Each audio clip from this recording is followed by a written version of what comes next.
At last Victoria was ready, so Topham Hatt came to see her. "I want you to go to Chalmers's Junction with Edward," he said. "Chalmers will take you to meet Toby and Henrietta, and I want you to work with them."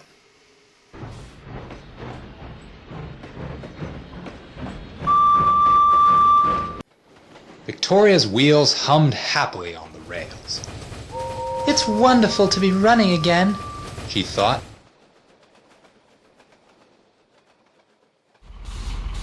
Edward introduced her to Boko at his own station, and they soon reached Thomas's Junction.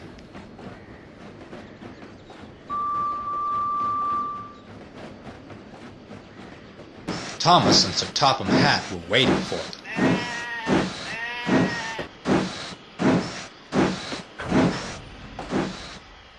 Thomas's driver was amazed at the change in Victoria.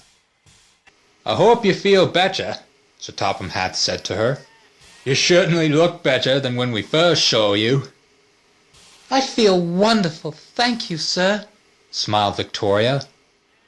Victoria was coupled behind Annie and Clarabel, and they set off up the valley.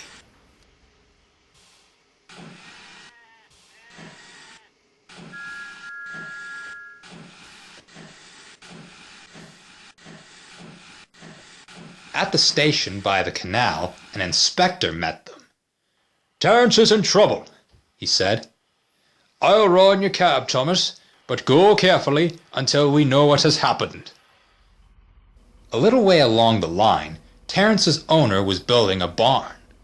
The lane to the barn ran along the top of a cutting just outside the tunnel.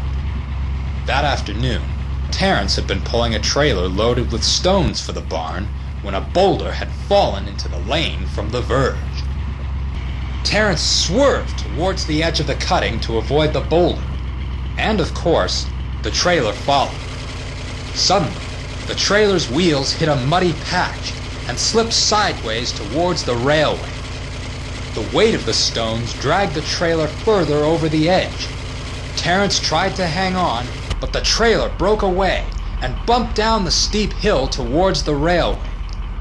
Luckily, there was a large bush on the cutting side. The trailer ran into it and stopped, balancing dangerously. The heavy stones tumbled down the slope and landed beside the railway line with a crash. "Thomas's train is due," gasped Terence. His owner ran to telephone a warning to the station. His call was just in time. With the inspector in his cab, Thomas moved cautiously along the line. By the time they reached the place of the accident, the farmer had managed to fasten the trailer so that it would not move. The inspector made sure that the building stones had not damaged the railway. "All right," he told Thomas's driver as he climbed back into the cab. "Proceed with caution, please, and drop me off at the next signal box so I can report what's happened."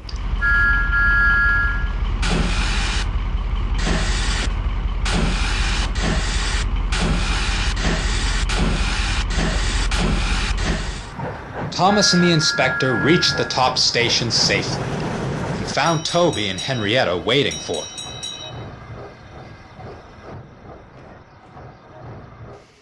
Victoria and Henrietta liked each other at once and soon became the best of friends. "There cannot be many railways," announced Sir Topham Hatt, "who can run a complete train of stock as old as Toby, Henrietta, and Victoria. Ladies and gentlemen, I give you 3 cheers for Toby's vintage train."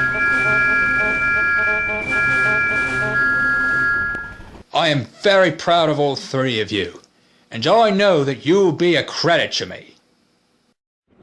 Now Victoria is as happy as can be.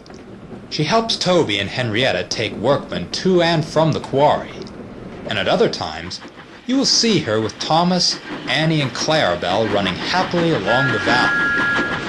She knows she is very lucky.